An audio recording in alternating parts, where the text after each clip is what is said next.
नमस्कार। श्रीमती मोहरी देवी तापड़िया कन्या महाविद्यालय जसवंतगढ़ के इस यूट्यूब चैनल पर मैं प्रवक्ता हनुमान शर्मा आप सभी विद्यार्थियों का हार्दिक स्वागत और अभिनंदन करता हूं। प्यारे विद्यार्थियों, बीए द्वितीय वर्ष की कक्षा में हिंदी साहित्य विषय के अंतर्गत रीतिकालीन काव्य जो आपका प्रथम प्रश्न पत्र है उसमें कवि बिहारी जी के जो बिहारी सस्य उससे संबंधित महत्वपूर्ण प्रश्नोत्तरों को देख रहे हैं। प्यारे विद्यार्थियों, बिहारी जी की जो सर्वश्रेष्ठ रचना है बिहारी सस्य,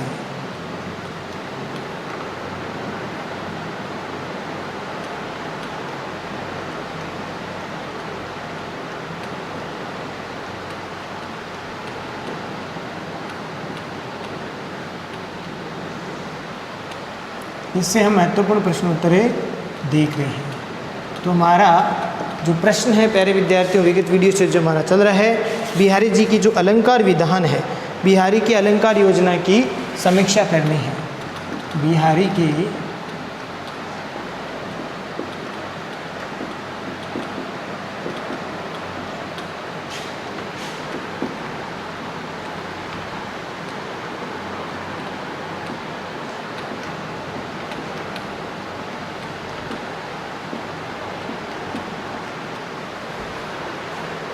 बिहारी की अलंकार योजना की समीक्षा कीजिए। ये हमारा प्रश्न है, विगत वीडियो से चल रहा है। या फिर ये प्रश्न ऐसा भी था कि बिहारी सस्य का जो अलंकार विधान है वो अत्यंत कलात्मक एवं चमत्कारी है। इस कथन की सोधारण समीक्षा करनी है। क्या बिहारी जी का जो अलंकार विधान है, अलंकार योजना है, वो कलात्मक है या चमत्कारी है, इस बारे में हमें सोदाहरण सिद्ध करना, समीक्षा करनी है।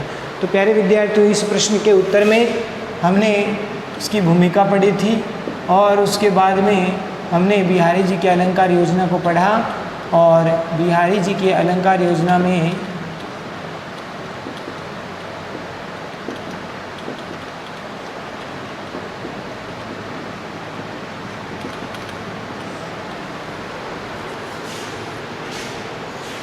हमने पढ़ा अनुप्रास, यमक और श्लेष अलंकार के बारे में हमने पढ़ लिया था।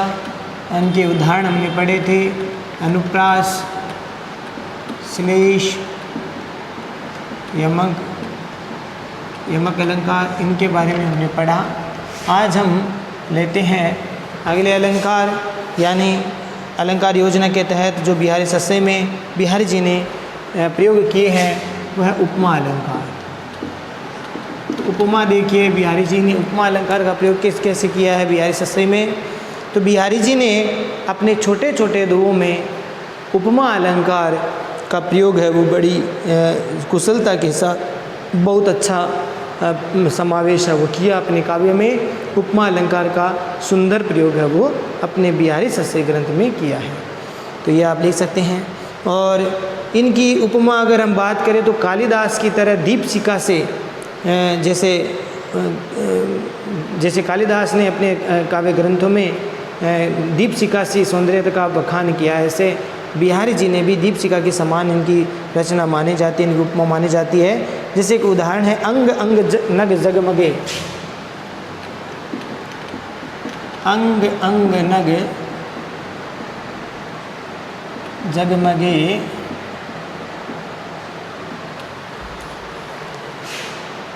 दीप सिखासी देह।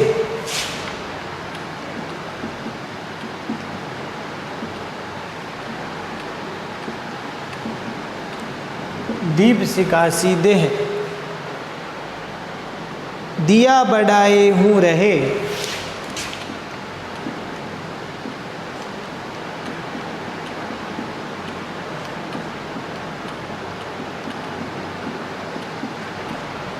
दिया बढ़ाए हूँ रहे बड़ो उजियारो गेह।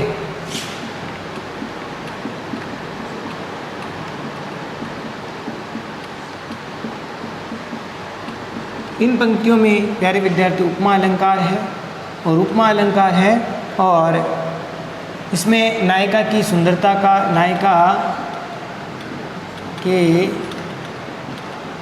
शरीर पर धारण किए गए नगीने जो हीरे जवाहरात इत्यादि जो नगीने जड़े हुए हैं, धारण किए गए नगीने दीप शिखा के समान बताए हैं। दीप शिखा का मतलब होता है दीपक की लो के समान बताया है। ठीक है। नायिका के जो आभूषण हैं, जो नायिका ने धारण कर रखे हैं, उन नायिका के आभूषणों को यहाँ पर बिहारी जी ने उन नायिका के आभूषण को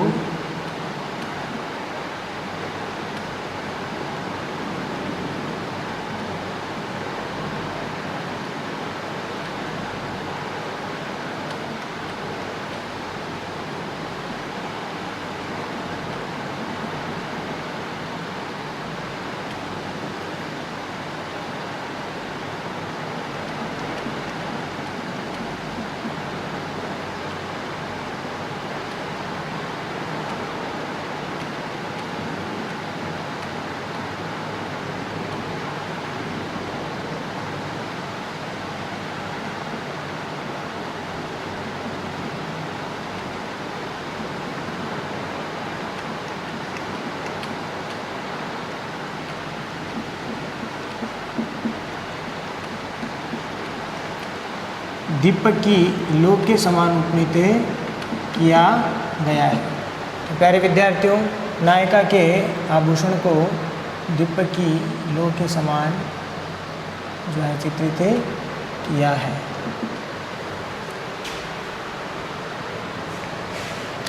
अंग अंग नग जगमगी, नायिका ने जो शरीर पर आभूषण धारण कर रखे हैं वो ऐसा लगता है जैसे उन नगीनों की जगमगाहट है वो इस प्रकार से लग रही है जैसे दीप शिखा सीधे उसका सारा शरीर दीपक की लो के समान प्रज्वलित या चमकीला दिखाई दे रहा है, प्रकाशित होता हुआ दिखाई दे रहा है।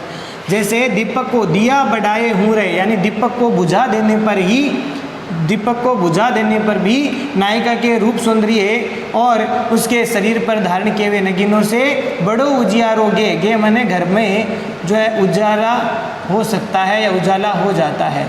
नायिका के रूप सौंदर्य और उसके शरीर पर धारण किए हुए नगीनों से, आभूषणों से सारा शरीर, सारा घर है वो जगमगाहट करने लग जाता है। तो यहाँ पर सास ही आया है तो यहाँ उपमा अलंकार है।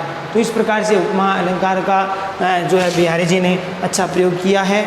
और इसके साथ एक छोटा सा एक उदाहरण और है जहाँ श्री कृष्ण की बांसुरी इंद्रधनुष की छटा के समान बताया है। और वह देखिए उदाहरण कि अधर धरत हरि के परत, अधर धरते हरि के परत, अधर धरत हरि के परत, ओट दीटी पट ज्योति, ओठ दीटी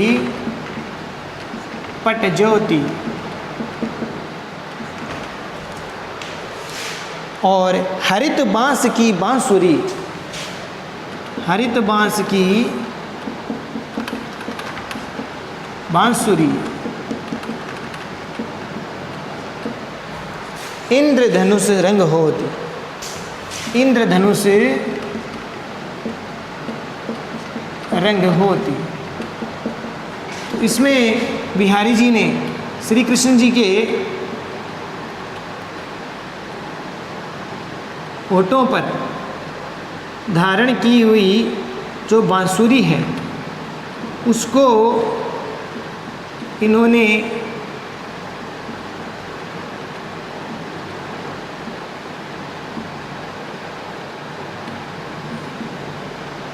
उपमित किया है।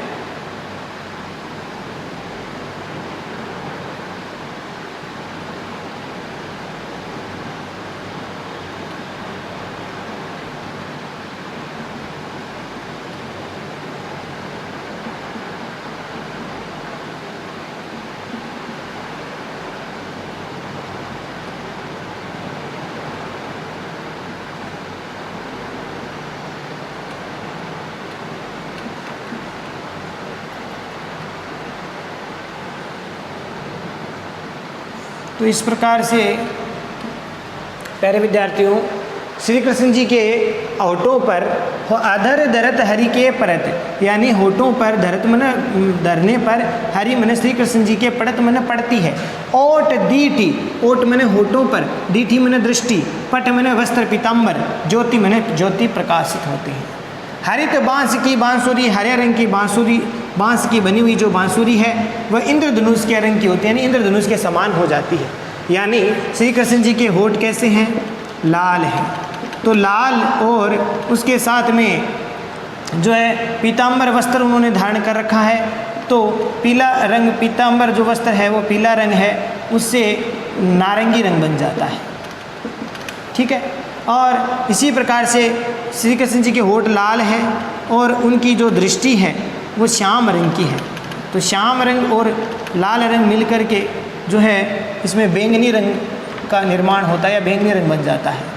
इसी प्रकार से जो पीला रंग है, या बांसुरी का जो लाल रंग होठ का और बांसुरी का जो हरा रंग है, बांसुरी का जो हरा रंग है वो मिल कर के जो है पीला रंग बन जाता है।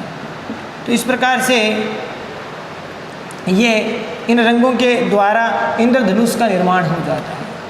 तो यहाँ पर श्री कृष्ण जी की रूप माधुरी के साथ श्री कृष्ण जी के होठों पर रखी हुई जो बांसुरी है वह इंद्रधनुष का सा आभास है वो करवाती है। इस प्रकार का भाव यहाँ पर की गई है कि होठों पर जो श्री कृष्ण जी ने बांसुरी धारण कर रखी है तो उसमें श्री कृष्ण जी के जो लाल होठ है और उसी प्रकार से जो इनकी श्वेत श्याम रत्नार जो हम कह सकते हैं दृष्टि है उस पर, और पीले रंग के वस्त्र की जो ज्योति है वह उस बांसुरी पर जब पड़ती है तो उस समय वह हरे रंग की जो बांसुरी है वो इंद्रधनुष के समान दिखाई देती है। तो इस प्रकार से यहाँ पर यह जो है उपमा अलंकार का प्रयोग इसमें किया गया है, उपमित किया गया है। तो इंद्रधनुष की छटा उपमा का यहाँ पर उदाहरण देते हुए बिहारी जी हम कह सकते हैं कि श्री कृष्ण जी की बांसुरी वो इंद्रधनुष की छटा के समान बताई गई है।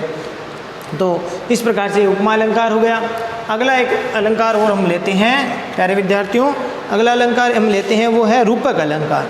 देखिए बिहारी जी ने रूपक का भी प्रयोग किया है अपने बिहारी सही ग्रंथ में। तो अलंकार योजना के तहत रूपक अलंकार, बिहारी जी ने सांग रूपक अलंकार का अधिक प्रयोग किया है अपने काव्य में। विशेष सफलता उनको मिली है सांग रूपक अलंकार का, यानी सांग रूप में सभी अंगों सहित जहाँ रूपक की प्राप्ति हो वो सांग रूपक अलंकार होते हैं। यानी जहाँ उपमान उपमेय साधारण वाचक शब्द तीनों से चारों की जो प्राप्ति होती है वहाँ पर रूपक अलंकार की जो है अंगों सहित, जब सारे अंगों सहित रूपक उपमित होता है, उपमान पर उपमेय का जो आरोपण किया जाता है तब वहाँ पर सांग रूपक अलंकार होता है। तो ऐसे सांग रूपक अलंकार का प्रयोग वो उन्होंने किया है। दो जैसे छोटा सा छंद है उसमें भी सांग रूपक अलंकार का प्रयोग है वो बिहारी जी ने किया है। और ये एक बहुत कठिन काम है, दो ऐसे छोटे से चार पंक्तियों में सांग रूपक का भी सुंदर प्रयोग कर देना ये बहुत ही दुर्लभ काम है। और ये सब भी कार्य है वो बिहारी जी ने करके दिखाया है, ये उनकी प्रतिभा है। और इस प्रकार से एक उदाहरण हम देख सकते हैं कि जोग जुगति सिकाए सबे, जोग जुगति सिकाए सबे,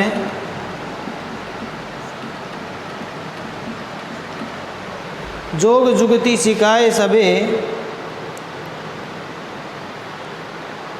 मनो महामुनि मेन, मनो महामुनि मेन, चाहत प्रिय अद्वैतता,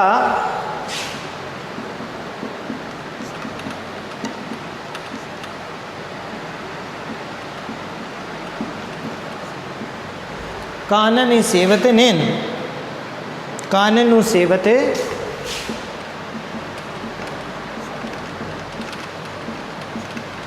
नैन। तो यहाँ पर इन पंक्तियों में नायिका के जो आँखें हैं, नायिका के नेत्रों के विस्तार व सौंदर्य का वर्णन किया है और इसमें रूपक है। देखिए जोग जुगति सिखाए सब, कि जोग की सारी युक्तियों को सिखा दिया। सब ये मैंने सभी, मनो मन मानो, महामुनि मेन का मतलब होता है कामदेव, मानो महामुनि कामदेव ने नायिका के प्रियतम को योग की सारी युक्ति को सिखा दिया है। चाहत पिए अद्वैतता, इसीलिए नेत्र है वो अब चाहत पिए माने प्रियतम की, अद्वैतता का मतलब होता है एक होना, तो वह उनसे अलग नहीं होना चाहती है। काननु सेवत नैन, इसीलिए नेत्र है, नैन मने नेत्र, नेत्र है वो काननु मने कानों को सेवा करते हैं, कानों की क्या करते हैं, सेवा करते हैं। या इसको से हम कह सकते हैं कि नेत्र रूपी योगी है। नेत्र रूपी क्या है, नेत्र को यहाँ पर किस रूप में उपमित किया गया है, योगी के रूप में, नेत्र रूपी योगी। और ये कान रूपी वन, कान रूपी वन में तपस्या कर रहे हैं। और जैसे योगी लोग परमात्मा से एकाकार हो जाते हैं, द्वैत हो जाते हैं, ऐसे ही ये नेत्र है वो कानों के साथ एकाकार होना चाहते हैं और अपने प्रिय से अद्वैत नहीं होना चाहते, अर्थात दूर अलग नहीं होना चाहते, अद्वैत होने चाहते हैं। द्वैत का मतलब होता है दो, अद्वैत माने जो दो नहीं है एक है। ऐसे यहाँ नेत्र रूपी योगी हो गया, कानों रूपी वन हो गया। इसमें यहाँ पर आँखों को तो योगी की तरह माना है, आँखों को क्या माना, योगी के रूप में, और कानों को वन के रूप में चित्रित किया गया है। तो कान रूपी वन में नेत्र रूपी योगी है वो तपस्या कर रहे हैं, उसकी सेवा वनों में तपस्या कर रहे हैं, वह अपने प्रिय से अद्वैत होना चाहते हैं। जैसे योगी लोग हैं वो परमात्मा से एकाकार होते हैं, ऐसे यहाँ पर प्रियतम है वो, नायिका के नेत्र है वो प्रियतम से एकाकार होना चाहते हैं। इस प्रकार से भाव यहाँ पर व्यक्त हुआ है। तो ये यहाँ पर जो है रूपक अलंकार की प्राप्ति इसमें हो रही है। तो यहाँ पर देखिए नेत्र रूपी योगी है, कान रूपी वन है, तो ऐसा लगता है जैसे कामदेव रूपी महामुनि ने उसकी नायिका के प्रियतम को योग की सारी युक्तियाँ जैसे सिखा दी हो। इस प्रकार से भाव यहाँ पर व्यक्त हुआ है। तो यहाँ पर रूपक की प्राप्ति हो रही है और ये बिहारी के सत्सई में बहुत अच्छी तरीके से किया गया इसका प्रयोग रूपक का। दोहा जैसे छोटे छंद में सांग रूपक का सुंदर प्रयोग करना बहुत कठिन कार्य है और ये इसमें बिहारी जी की प्रतिभा भी दिखती है। एक छोटा सा उदाहरण है कि इसी प्रकार से एक अन्य उदाहरण इसमें, जिसमें सांसारिक बंधनों से मुक्ति के लिए विषय वासना का त्याग करने की बात कही है। और उसका देखिए उपाय बताया कि जम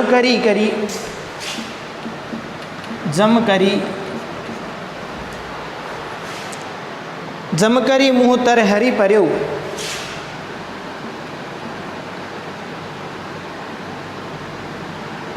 जम करी मुँह तर हरि पर्यो।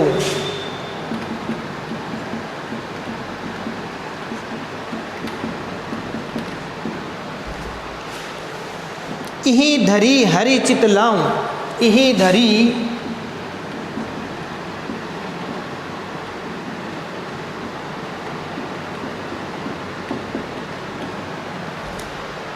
चित लाऊं, विषय तृषा परिहरि अजो।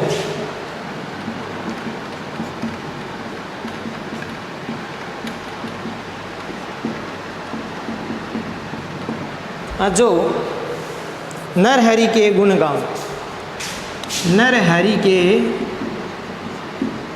गुण गाऊं। तो इसमें प्यारे विद्यार्थियों रूप की प्राप्ति है। देखिए जमकरी का मतलब होता है यम, जम मने यम, करी मने हाथी। तो यहाँ पर देखिए यमक अलंकार रूपक अलंकार है हाथी, यम रूपी क्या है,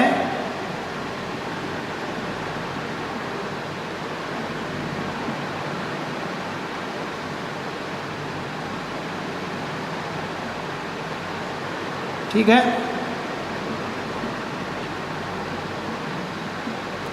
यम रूपी हाथी, ठीक है।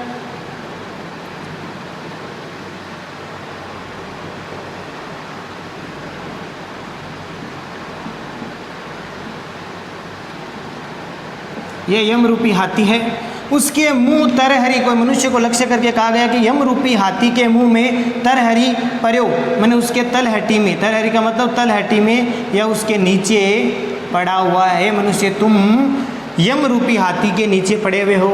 ई धरी हरि चित लाओ, ये सोच करके, ये धारण करके, ये निश्चय करके धैर्य का मतलब निश्चय करके, हरि माने भगवान श्री कृष्ण या हरि ईश्वर का तुम क्या करो, उसको अपने चित्त लाओ, माने अपने मन में भगवान का ध्यान करो, अर्थात भगवान का स्मरण करो। ये सोच करके, ये निश्चय करके तुम हरि का ध्यान करो, अपने मन में ध्यान करो। तो और विषय तृषा परिहर्य, जो इसे विषय वासना रूपी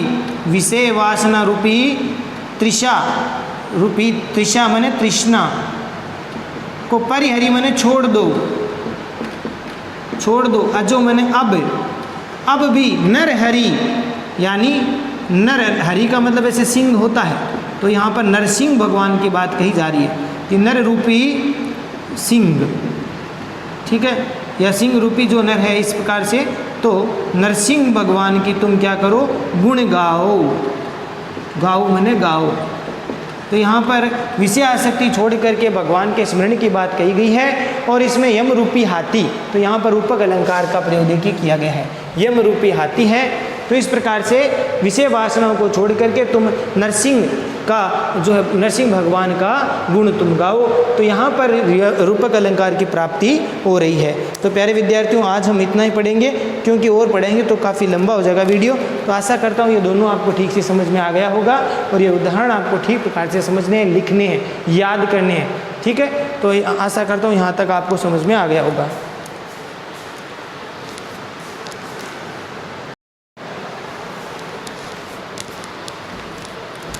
तो प्यारे विद्यार्थियों, आज के लिए बस इतना ही। अगली वीडियो में पुनः उपस्थित होंगे इसी प्रश्न के आगे के जो अलंकार हैं उनको, अलंकार जो बिहारी जी की अलंकार योजना है उसके उदाहरणों को लेकर के। तब तक के लिए आप इन दोनों जो अलंकार मैंने बताए हैं, उपमा और रूपक, इनके उदाहरणों को आप ठीक प्रकार से याद करें, समझने का प्रयास करें और नोट्स बनाकर याद भी करें। चैनल को लाइक, शेयर और सब्सक्राइब करना ना भूलें। जय भारत, जय हिंद, धन्यवाद विद्यार्थियों।